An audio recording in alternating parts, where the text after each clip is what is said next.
Good morning, everyone.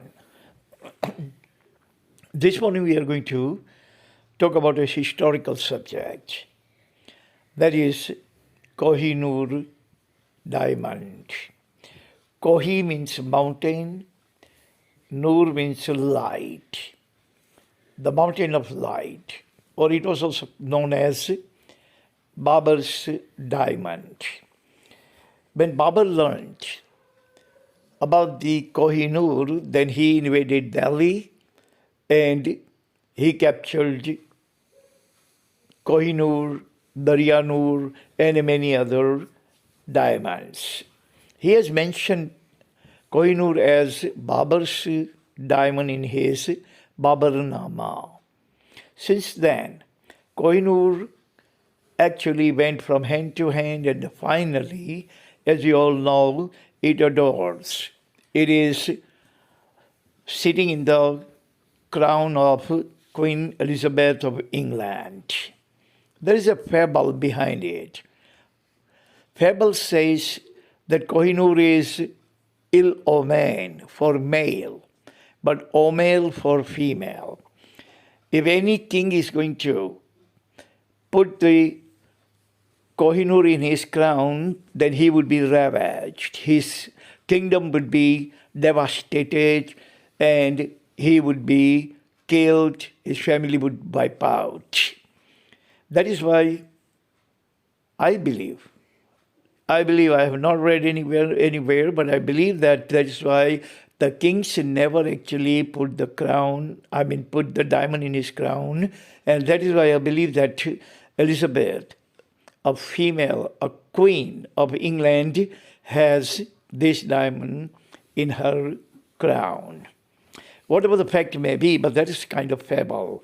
People believe in it that it is ill omen. To have diamond in the hands of the male is not omen, and that is why they believe that Babur was devastated because Babur actually kept the diamond in his crown.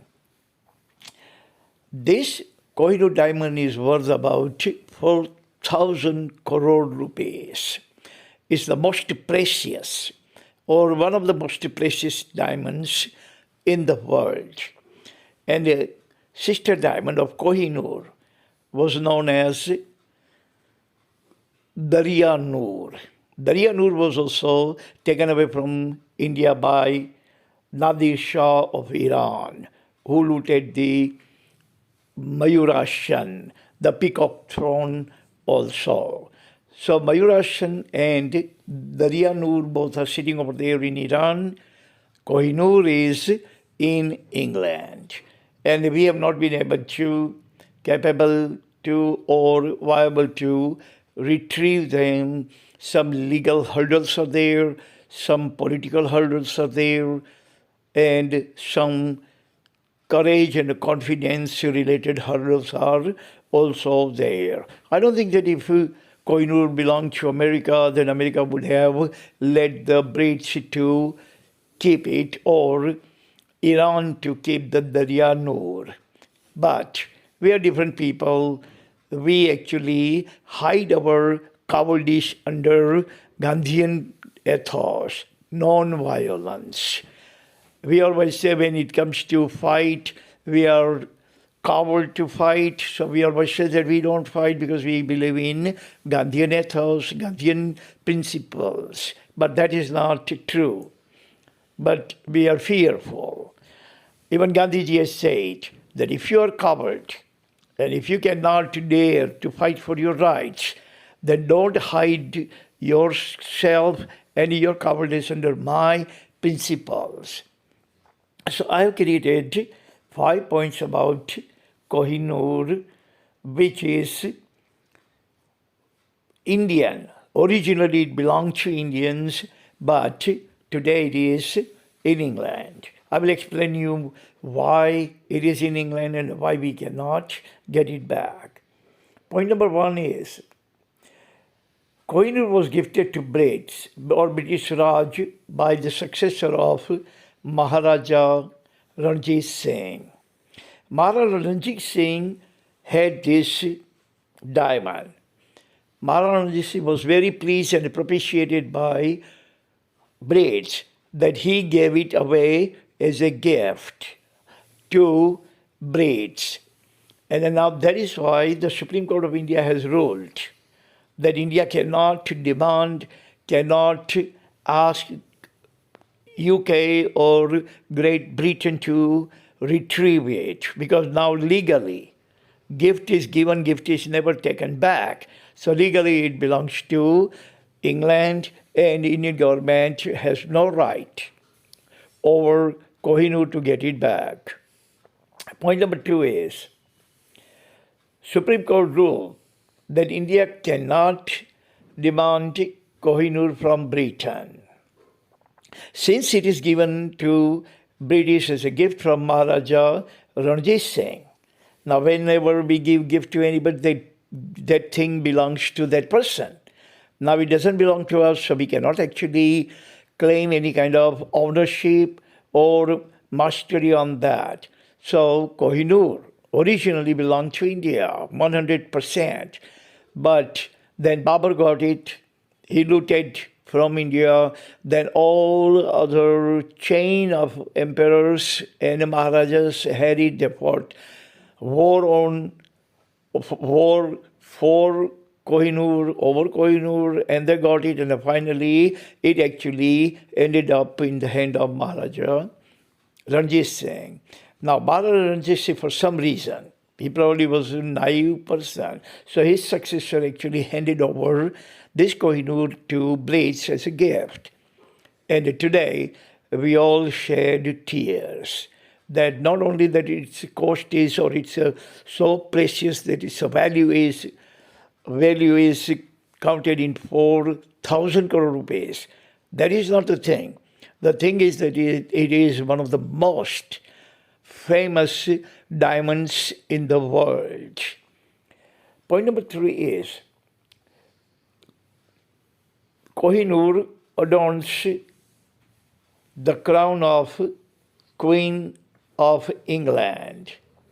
Today, Kohinoor is actually adorns the crown of Queen of England, Queen Elizabeth. Like I said earlier in the initiation, the Kohinoor should not be adorned, or Kohinoor should not be placed into the crown of the king, because it brings ill omen. It brings catastrophes and calamities. It is a fable.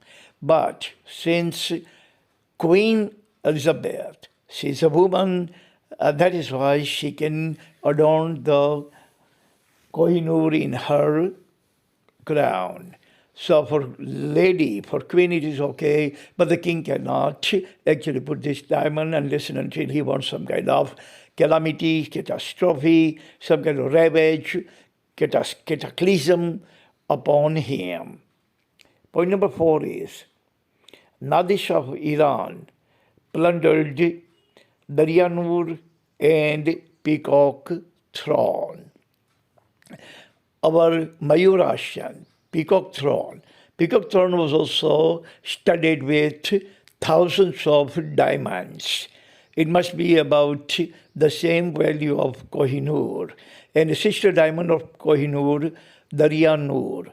Both the things are today sitting over there in Iran. Iranian government has kept it in the museum instead of being in our Indian museum. But there is no any kind of legality behind Daryanur and Mayurashan. They were not gifted to Nadir Shah. Hence, we have definitely every right to ask for these two things from the Iranian government and to retrieve it. No Supreme Court is going to tell us, don't ask for this, because these two things were not gifted by anyone to Nadir Shah. But Nadir Shah was a looter, a thug, a plunderer, a pillager, who came to India just for that thing, just for Daryanur and Peacock Throne. He knew that these two things are the most precious in the world. So he came over here, he looted them, he siphoned off, took it away, took both of them away to Iran, and even today, as we speak, both are sitting in the Iranian museum, and the Indian government kind of shies away from even mincing a word, mentioning a word about those things.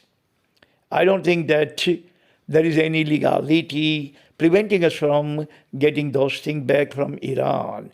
But only the reason is that we are too timid, too sissy, too fearful, too cowardice to ask for something that belonged to us centuries ago, which were taken from our hands by force, by fraudulent means, by terrorizing us at the gunpoint under duress.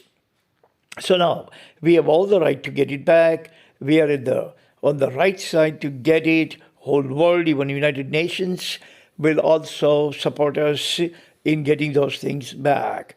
And lots of people in the recent history, lots of nations have gotten their things back from other nations which were looted centuries ago. Lots of nations have done that.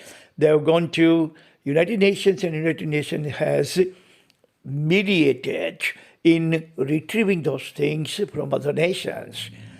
But Kohinoor is a different story. I don't know whether England has any kind of written documents from Ranjit Singh, or they have come up with this kind of story. They might have made up this kind of story. They might have fabricated this kind of story. I don't know if there are any kind of documentation, evidence or not. The government should actually look into the evidence, and if they find any kind of evidence, any kind of written documents, sealed and signed by the successor of Ranjit Singh, then we should not ask for it. Still, we can convince England government that that was a naive act of this guy, this Maharaja Ranjit Singh, and we can try to get it back, try to convince them, coax them, cajole them, and we may get it back. We cannot coerce them. We cannot compel them, we cannot force them. But as far as Peacock Throne or Mayurashan and Daryanur are concerned, there is no history, there is no any kind of fable about it, there is no any kind of whisper about it, there is no any kind of murmur about it, there is no any kind of talk about it, there is no any kind of writing about it, that Nadir Shah was gifted these two things by any Indian naive Maharaja. So we can definitely demand, we can definitely coax, cajole, convince, and if that doesn't work, that we can coerce the arm of Iran, get it back via UN. United Nations will definitely help us. Russia will definitely help us. United Nations USA will undoubtedly help us, and we will get it back. And Iran is not going to say no to us, because Iran is also a very civilized nation. But if you don't demand, nobody delivers. As they say in economic day, that if you don't demand, nobody would deliver. India should demand, Iran will definitely deliver it. And it's not money that we should actually go for it, but it's the history behind it. It's the emotional thing for India. It's the Indianology is behind that. Indian culture is behind that. Indian tradition is behind that. Indian artmanship is behind that. Indian craftsmanship is behind that. It's our history. It's our culture. So we should get it back. And even if every single thing doesn't matter, still it matters that someone took it away from us by force, by duress, and we should get it back, even if it is only a Parker pen that belonged to us, and we should get it back. We must get it back. We should not give the satisfaction to anyone of taking something away from our hand. That's all the time we have. Thank you very much for listening. God bless everyone on this planet. Bye.